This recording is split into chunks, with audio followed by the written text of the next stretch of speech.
Hello, welcome to the Chapter 66 podcast. I'm Daniel. I'm the first vice president of Chapter 66, and I am joined by our chapter president, Shannon Ellis, and we're also joined by our wonderful producer, Nikki. Hello. And we are going to talk about a few things today. We're going to talk about performance awards, inclement weather, and Telework. Those are the three topics we're going to address today. So, say hello to the audience, Shannon. Hi, thanks for having me. I'm so glad that you have come to be with us on the pod today. I say pod, it saves me time when I talk, short for podcast. And what time did you just save there, Daniel? So, performance awards. We have people calling the union office daily to ask about, hey, when are we going to know about our performance awards? Hey, are performance awards higher? Hey, blah, blah, blah. So, Shannon, I think what I want to ask you about first is, what has changed in the new national agreement regarding performance awards? Okay. The changes to Article 18 are huge this year. We were able to change the way that the agency calculates its shares a little bit, but the big changes came with a minimum of a 2% funded award. As you know, the top 55% of employees get these awards. The agency in the contract for moving forward in 2022, the cap is going to be at $10,000 for grade 7 and higher, or 10% of your annual salary, so whichever is the lesser. For anybody under a grade 7, grade 6 and below, then the cap is at $3,500, and the minimum award that you could be eligible for is $500. So that's one of the big changes that we have this year. Coming out in 2022, bilingual awards have jumped up to $750, whereas they're at $350 now. The other thing that is big is those bilingual awards no longer come out of the same pool as the regular performance awards. And so that allows for more funds available to all employees, and a separate set of funds being set aside for the bilingual awards. It's huge. So it was a great win at the negotiation table. Okay, so this is a big deal. So if somebody, so 10% limit, so what we're saying is somebody that makes $30,000 a year could get a $3,000 performance award. Correct. Where in the past they've been getting substantially less than that. Correct. Right? Correct. This is, we're very thankful that NTU was able to bargain for this. It is a serious benefit, and I think people don't realize how great this benefit we have is. Mm-hmm.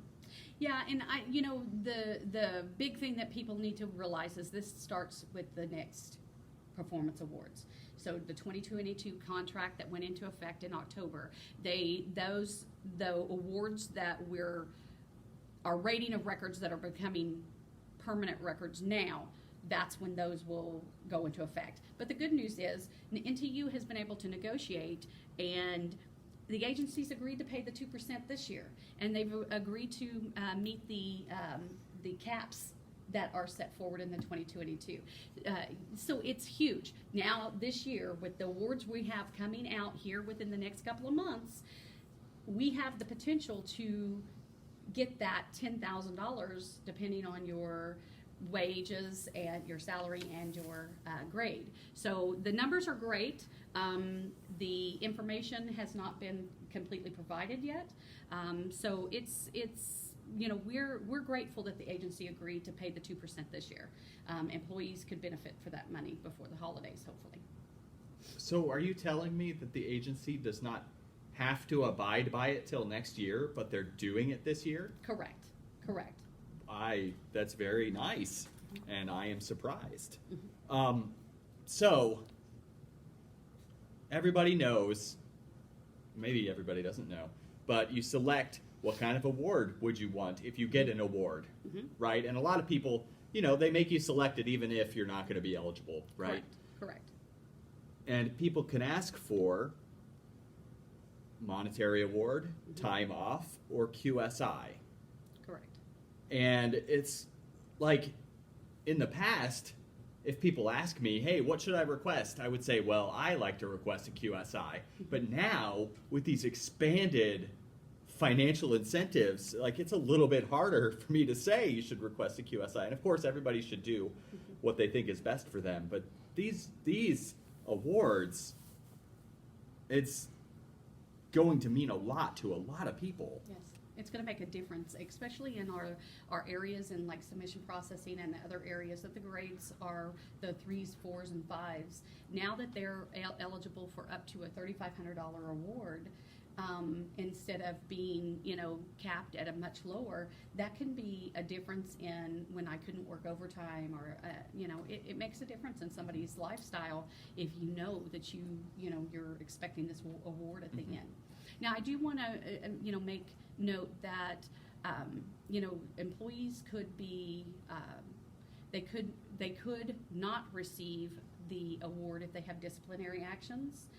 So, they need to keep that in mind. So just because you are sitting on a 5.0, if you had some type of disciplinary action, such as a tax case or something like that, they could hold that award. So, that's important to remember as well. Yeah, and those people could call us, and we could have a tough time doing anything for them. Correct. Because they have this disciplinary action, and really, if they waited to try to fight it until it's award time, that was probably not the way they should have gone about it. Right. More than likely, the time frames have already expired, or we've already gone through the process.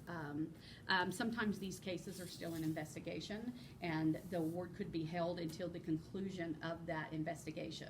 So, depending on the outcome, could make a difference. And I really didn't want to talk about COVID at all on this, but I did want to point out that if a person doesn't have an RA, isn't trying to pursue an RA, and just wants to delay as long as possible getting the vaccine, but still does want to keep their job, and they wait till the last minute to get it, if they're disciplined for not getting it when they're supposed to, they're not going to be eligible for an award. It depends. The contract actually states that as long as you were employed as of the end of July, you are eligible to receive that award. Right, but if the agency takes the step of suspending someone for a period of time for not agreeing to get the vaccine, that would affect you the next. Right. Exactly, it would affect you on your next annual appraisal, and therefore it would affect the award, because if you receive discipline for the COVID vaccine, not refusing to get vaccinated, then that potentially can affect you in the future on whether or not you would get this award. It depends on the discipline that's proposed. Right. So we've got to really advise people to not only work very hard to be fully successful and ask for extra training if you need it, and ask for help if you need it, but also avoid getting in trouble. But and if there's discipline against you, really have a look at it and make sure that address issues as they come up. Yeah. Don't wait for it to become a disciplinary issue. Don't take matters into your own hands. So there's a lot of things you can do to keep from being disciplined or being investigated, and so that's up to the employee. Until you cannot control what employees' actions are, we can only help point you to areas in the contract that allow you the additional. For instance, if it's a performance issue, then you have the right. You have the right to request additional training. You have the right to identify your training needs. So it's very important that you know your contract. They say knowledge is power, and that's a fact. If you know what's in the contract, you know how to protect yourself. If not, that's what we're here for. And I always give this advice to people: is do a self-evaluation too, because if your manager puts you at all 3s or something and you think you deserve a higher rating, well, you need a self-eval to fight that. You get a one-time 4-hour training, ELMS training, on how to do a self-appraisal. But the easiest thing to do is take your last rating of record, take your narratives, and write your own self-evaluation based on those narratives. It's important, but I have heard that there's some managers now that are starting to remind employees and ask them. But it's not up to them to remind you. It's in the contract. Knowledge is power. You know that you have the right to do a self-appraisal. Do that 60 days before the end of your rating period, and make sure you include everything your manager may not be aware of. And they don't, your manager doesn't have to, well, your manager may not necessarily say to you, hey, you have 4 hours to do a self-eval. They may not say that, right? You're lucky if they do, you've got one of the good ones, I would say. Mm-hmm. But they may not, some things, there's plenty of things that are available only if you know how to ask for it. That's right. You have to know this stuff, because Right. the sad thing is a lot of managers don't know it themselves. Mm-hmm. So and they don't see that is something that is their job requirement, is to help these employees succeed, and that is one of their job roles as a manager or supervisor. That should be a priority, and they don't do it. Right. And I want to make it clear, there's plenty of good ones. There's plenty of good frontline managers in this building. Mm-hmm. But there's also plenty of mediocre ones and plenty that I don't know why they're managers. Mm-hmm. So that's the situation we're faced with. I like to say that the IRS has some of the greatest managers in the world and some of the worst ones as well. That's right. And maybe that's a little harsh, but No, it makes a it's huge fact. difference who your manager is sometimes. It's a fact, and It makes a huge difference. And if we have employees that are relying on their managers to provide this information, and they're not going out and reading it and finding it themselves, it can make a difference between you getting a $7,000 award and you not. Right. And this now, with these awards being so big, like, I think if you, say, face a disciplinary action that is like a 1-day suspension or something, that doesn't seem that bad, right? Oh, I'm going to miss 1 day of pay and I'm going to stay home. Whatever. But there's far-reaching consequences. Mm-hmm. You may not qualify for a $7,000 award Right. because you had a 1-day suspension. And The language does a 3-day and above.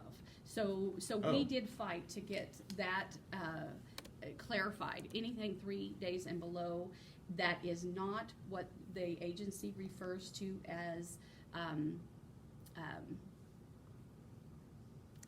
detrimental to the agency. Integrity of service is the words I was looking for. Sorry. If it doesn't affect the integrity of the service, then anything 3 days and below should get your award. However, if it's the integrity of the service, the good news is that was another thing that we fought very hard at the table, and we got them to clarify what exactly is integrity of service. Mm-hmm. So that is in the contract, and we'll be discussing that in later episodes of the podcast. Okay, that's good. So the hope is that somebody with a 1-day suspension or a memo in their file or something kind of low level, hopefully they're still getting their awards. They should still get it. It really is going to depend on the timing. So if you're still fighting it, you probably won't get the award until the process is done. Mm-hmm. So once we've had the oral reply or written reply, that type of thing, then once it's concluded and the decision has been made, then they should have those released to the employee. But like I said, so a person we haven't could seen it yet. fall in the cracks based on the timing of their Correct. disciplinary. Oh, Correct. that would One of the really things be sad. that brought us to fight this topic, was because they were actually taking multiple awards. So there was times when they'd start an investigation on an employee in, let's say, 2021, and we didn't actually, and matter of fact, rumor is that there is going to be a moratorium right now on disciplinary actions. And that's a whole nother story. But anyway, if they do that, and they start the investigation in 2021, but it's not until March of 2022 before we actually hear we hear the case, we present the case. Well, they were holding awards for both years. So if and then we were fighting to try to get one of them released, because it wasn't fair that the agency delayed, or the timing of this delayed it to cross it between 2 rating periods. And so now we're looking at the language in there is very clear. They're only allowed to take 1 award from you. And so if it moves to the next year, they should be releasing the earliest award plus any penalty, plus any interest that might be due to you, and then just holding the one for the year of the decision. So it can get a little complicated, but the fact is we haven't seen that yet because that's new in the 2022. So we really haven't come across it as of yet. We do know that a lot of grievances that had been filed in the past over 2 awards being taken, they're being settled now, where a lot of those awards are being released. Okay, so for a person who's been in that situation, this probably sounds like a really good change to them. Absolutely. Absolutely. And maybe not a lot of people have been affected by that, but it's a serious thing for the people that have. And some people are, some people may, it may have harmed them and they're not being able to, it's too late to get theirs fixed because it happened in the past. But anybody that still currently has those grievances, then there's a very good chance. I did want to touch on the awards. Yeah. We have been receiving several questions. So, is there Yeah. anything that people are asking that we may need to address now? So people ask, where's my money? No, not really where's my money, but Show me the money. just, do you have a list? When will you have a list? Right. When will I get my award? Right. I think that we had a phone call today because the lady had said that we know before everybody else knows what day the awards will be issued or when they will be issued. So I think that is like a big question that everybody's been having. NTU, the contract requires the agency to provide NTU with the calculations, the dollar amounts, what percentage they're going to fund the awards at, and that type of information within the first month of the new fiscal year. Okay, so then before the awards are paid out, the agency is also required to provide the list of all the employees, the amount of the awards or type of awards, because it doesn't only include the dollar amount, it includes if you got time off or if you got the QSI, or if you were not eligible for the award. So yes, NTU does get those. However, I know this is going to really disappoint a lot of people. At this time, we have not received that list. So we will post on Facebook and we'll post in the building when those lists do become available. And our members are allowed to call and get that information from the chapter. So that when that becomes available, we'll let you know as soon as we get it. Okay. So, yeah, I remember, because I was involved in helping with that last year, letting people know the information about their awards. So that is, I know people are wondering, of course, people want the money. Mm-hmm. Can you tell me, because I just heard this today, do we share that information with members and non-members? What are the rules? Well, typically it's available to our members. So, I'm going to leave it at that. It's available in the office, and it is available to our members. Okay. So, if you really want to know about your award, just be aware, you can join. You can join. We'd love to have you. It helps with our bargaining. It helps with all sorts of things if we have more members. So, getting that information ahead of getting your award is a benefit for members, or at least it is supposed to be. So, yes. If a non-member calls us, they may or may not get the information that they're looking for, but a member will get it. Once we have it, which we will let you know when we have it. Now, the only other thing that I would like to add on this, and then I think we're pretty much have discussed the majority of this, is when they're supposed to. The contract is very clear. Article 18 states that the awards should be paid in the first quarter of the following fiscal year. So that would be by the end of December. Now, I'm just telling you that there are circumstances, budgets, and stuff like that could impact it. But at this point, NTU continues to push and encourage the agency to release those awards as soon as possible, and preferably before the holidays, so that the employees can enjoy that performance award and apply it to the holidays coming up. So that didn't change in the new contract. That's what it was in the old one. It did not. Correct. Okay. Correct. It's no change. All right. I think now it's time to segue over to Article 36, Weather and Safety Leave. especially with the holidays and the winter time coming up. Yeah. Definitely important. Inclement weather has always been an issue here at the campus. This year it's going to change a little bit because of telework, and we'll discuss that as well. But inclement weather, the biggest problem we have is that employees get denied their request for inclement weather because of two reasons. They either do not complete the form, and I believe that form is 10837.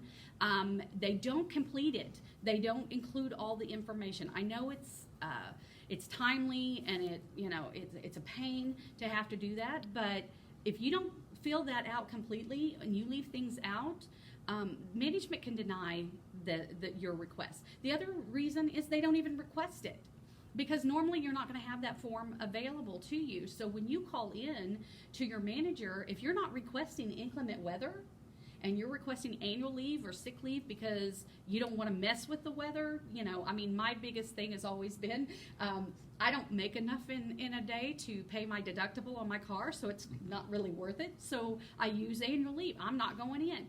But if you say that and you request it, then you're on annual leave if for some reason the building closes. You will not get the inclement weather.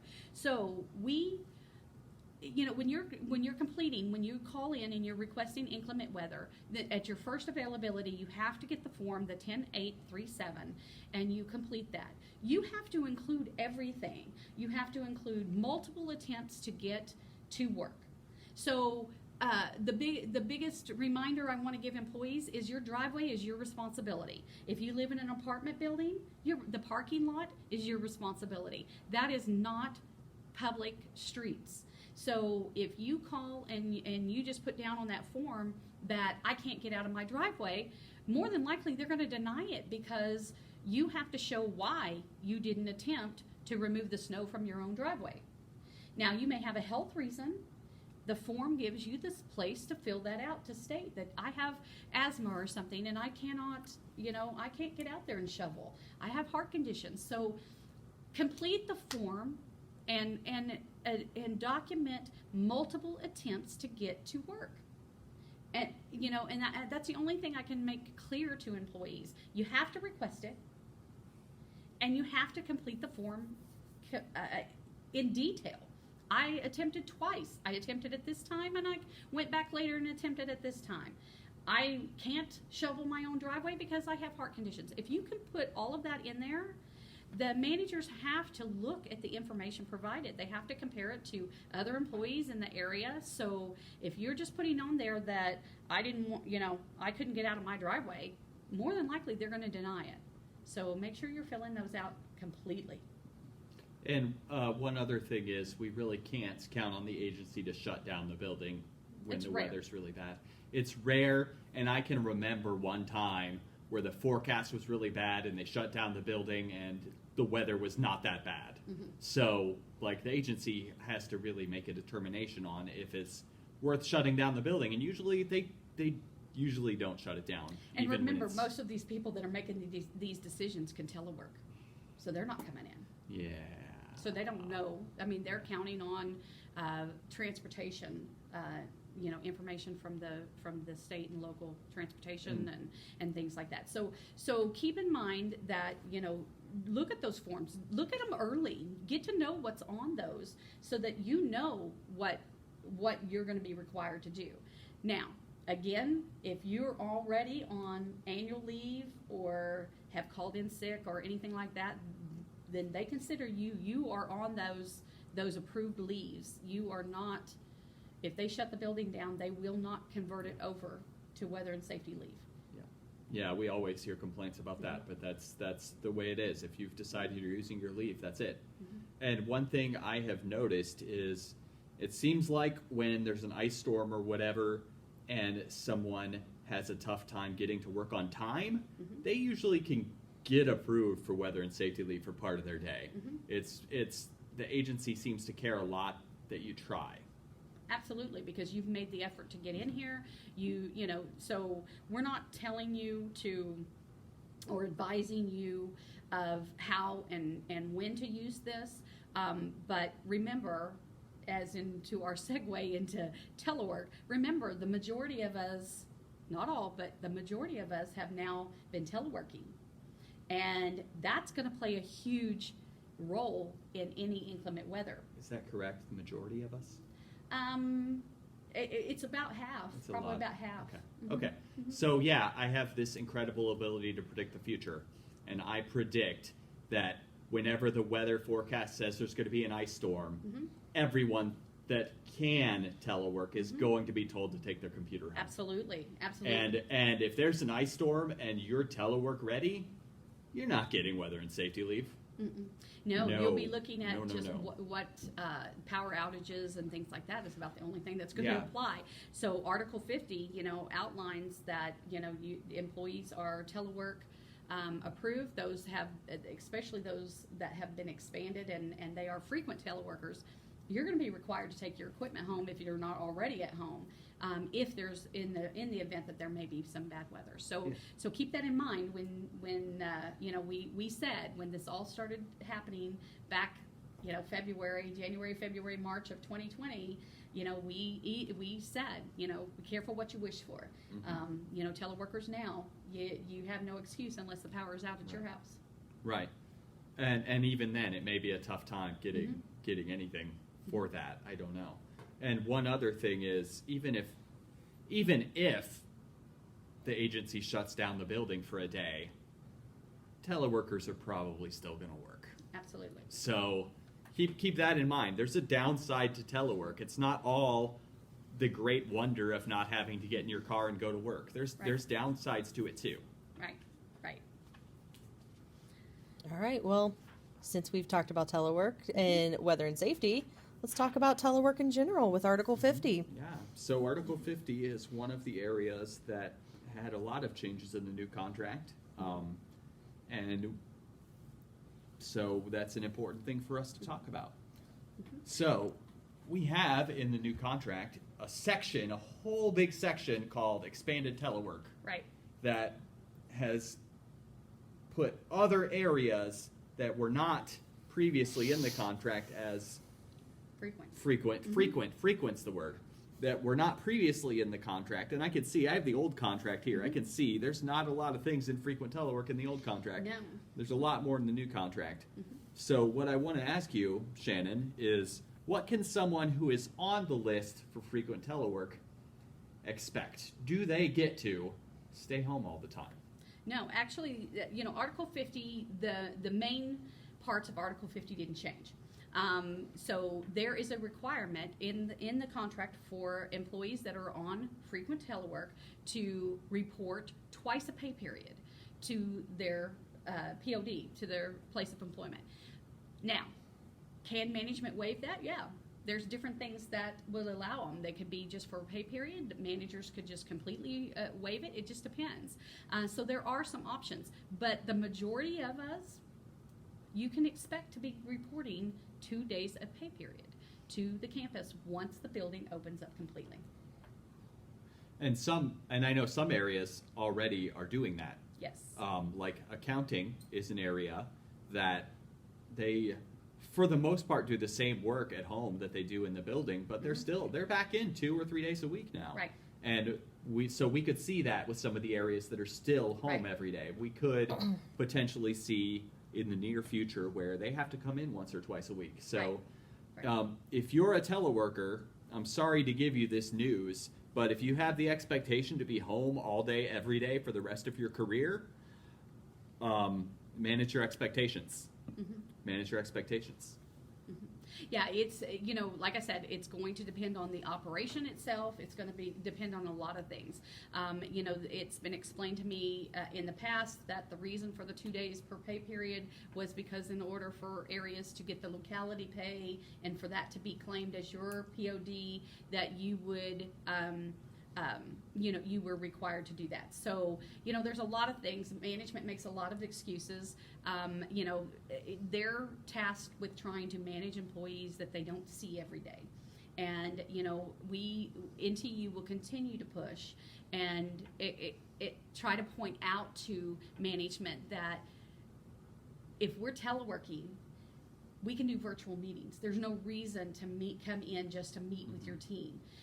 There are some benefits of face-to-face. I mean, trust me, just negotiating this contract was a huge difference when we got face-to-face over, compared to what we were getting accomplished virtually.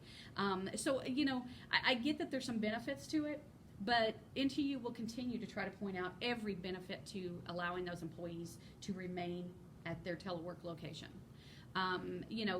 We also want to make sure that you understand that,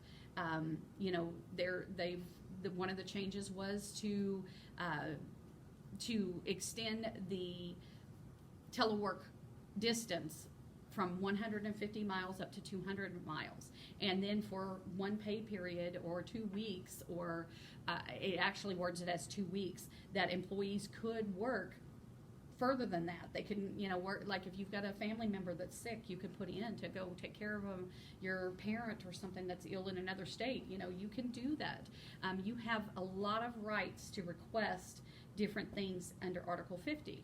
That includes if you were not listed, if your work area was not listed as a frequent telework approved position, you can still request it. If you're doing jobs that are 100% portable, you have the right to take the ELMS course, submit the form to request frequent or reoccurring or ad hoc telework. You have these rights, so take advantage of it.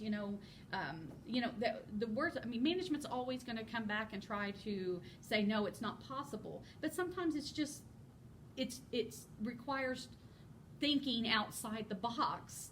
And sometimes that's a little bit of work, and people run from that. We're telling you, help us find ways so that NTU can help you fight to get more and more included. Because if you look at our old contract, and Daniel, you just stated that there are a few, compared to what we have now, where we had to go to a complete exhibit to add all the ones that are approved for frequent telework. If you look at our old contract and the few that were listed, management come to the table wanting to change nothing on this. Not wanting to add not one group. So this was a huge win for NTU. Is it exactly what we want? No. Is it enough? No.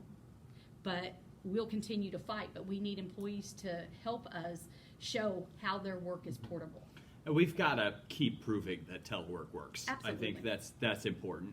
If you're working at home, please work hard at your numbers and your everything you do, because if it seems like it's not working, it's going to be ruined, or it could potentially be ruined for you and others. So if you're working from home, working from home does not mean not working, and I think we all need to remember that. Yes, and remember that the agency has reports where they can document. They show how many times you've touched a Social Security number, or how many times you were on the phone, how much time between calls. They have all that ability. Yeah. And if they have the ability to do that, if we're abusing the telework at home, like Daniel says, it's going to ruin it for everybody. And right now, we've had huge success.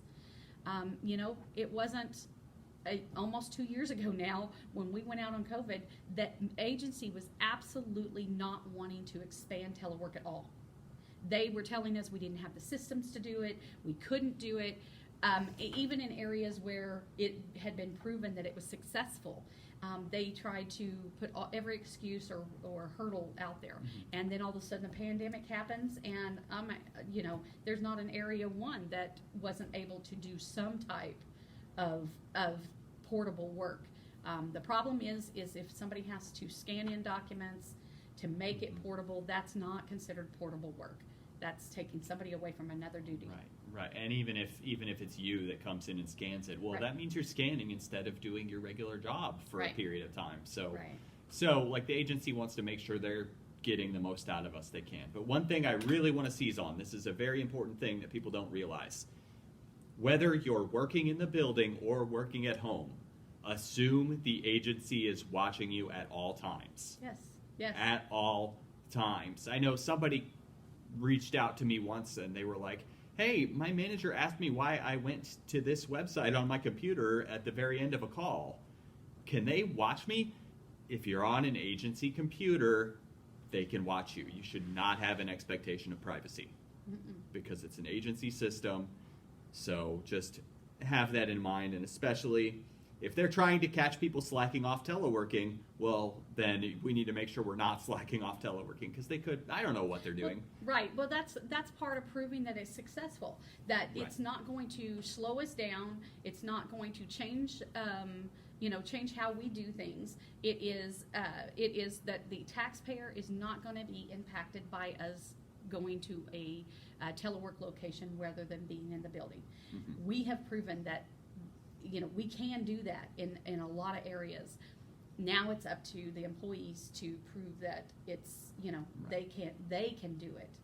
They can do it even if they have some interruptions at home and things like that. So if you have any questions on this, you can always contact the union office. But remember, most of these issues, NTU is not aware of them until you bring them to us. We're not necessarily in your work area. Management isn't going to be upfront and open on everything that's going on in your work area.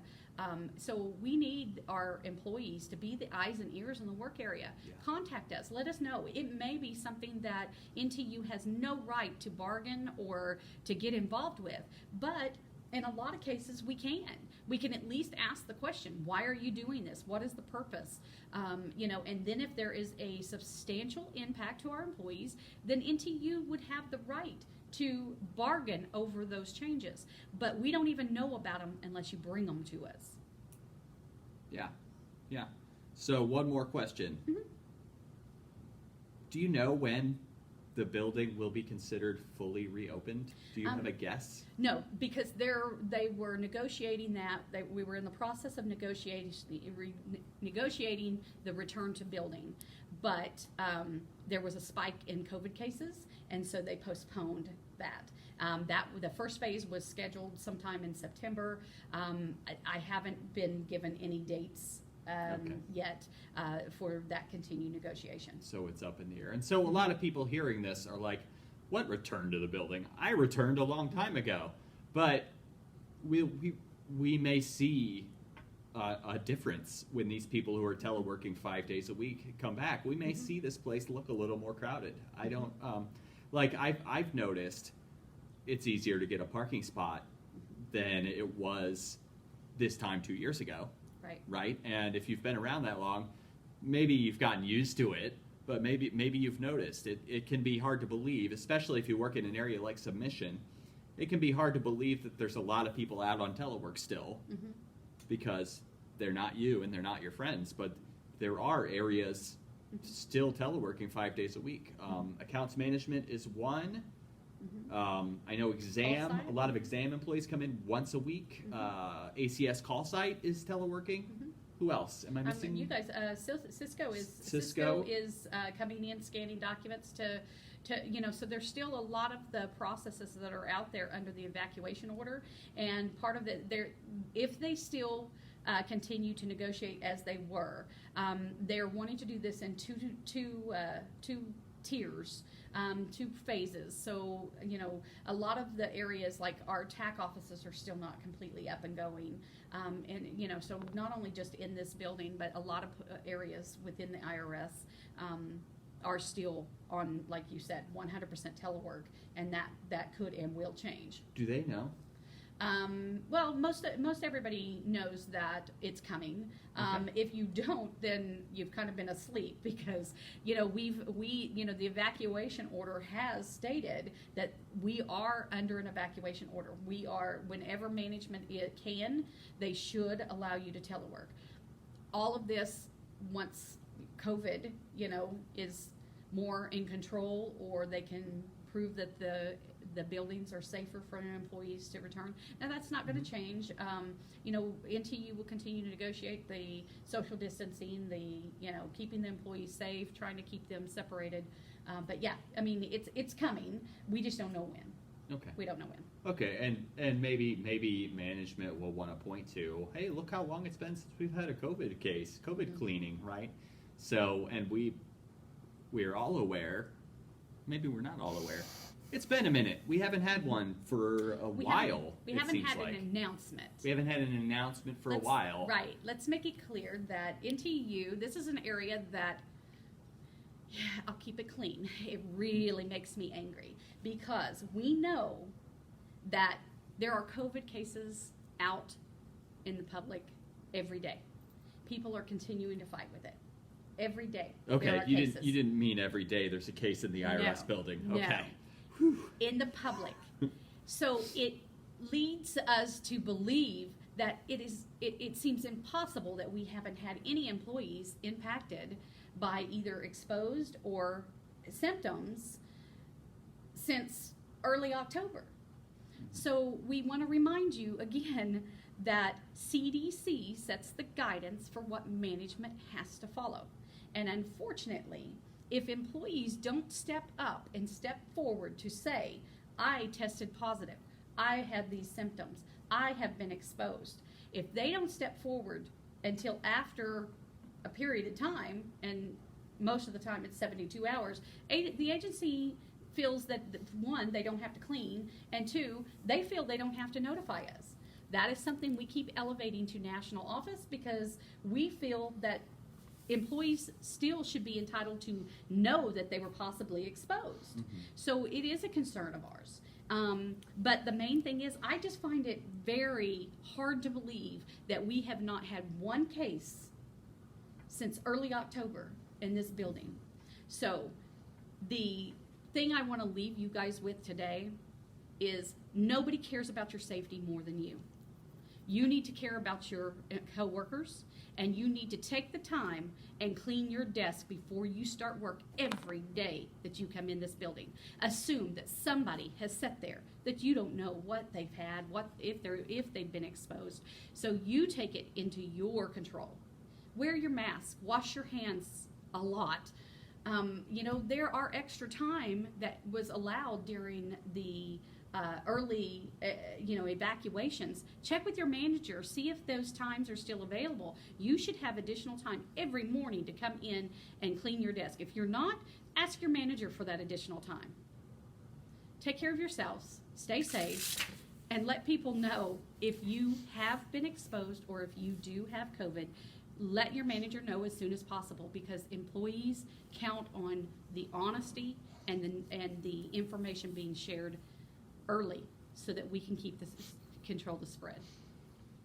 Also, if I know for submission processing, because I am a submission processing employee myself, if you don't have wipes and you either don't want to go get wipes or you can't afford wipes, go to your manager. They have buckets of wipes. They're in a little packet, kind of like baby wipes. They work really, really well. I use them to clean my desk every single day. As I come in and as I leave, I wipe down my desk. Absolutely. Unfortunately, I don't know why managers are keeping them under lock and key. I've heard rumors that people are walking off with them. So if you don't see them, go to your manager and ask and request them. Again, some things you're not going to get unless you ask for them. Absolutely. But if you ask for them, they have to give it to you, I think. And contact NTU if they're denying you for some if you reason, ask your let us manager know. for wipes and they say no, you can't have any. Call the union office, and we will We'll make sure. bother them. And I sure say if we have to bring them to you ourselves, we're there. It's we're still trying to stop the spread of this deadly virus, and it's going to take all of us. And please wear a mask and please wear it correctly. I know I don't like wearing one either. Nobody likes wearing one. Yeah. Well, I don't know if nobody likes wearing it. Some people probably don't care, but it not only is it there to protect you, but also it's there to make the people around you feel safer. Mm-hmm. And so even if you don't think masks do anything or whatever, just from a community aspect, it's good to make people around you feel safer. So it's a really good idea to wear your mask properly. Right. And it can get you in trouble if you don't. So it could. And although you wear 'em. you may say, well, I see people not wearing their masks, so I can take mine off. It's fine. You might be the one that gets in trouble. Right. Right. And when you say, oh, I saw 3 other people without masks on, right. I can't be in trouble. That's not a strong defense. Yes. So please don't do that. Do what you're supposed to do. Yeah. And we'll all get through this. We're here together. We're in it together, and You know, we absolutely will get through this. Yep. All right, so thank you, everyone, Thank you. for taking the time to listen. This has been a great episode, and we will try to do these more often and get more good information to you guys. So thank you for listening, and have a great day. Stay safe.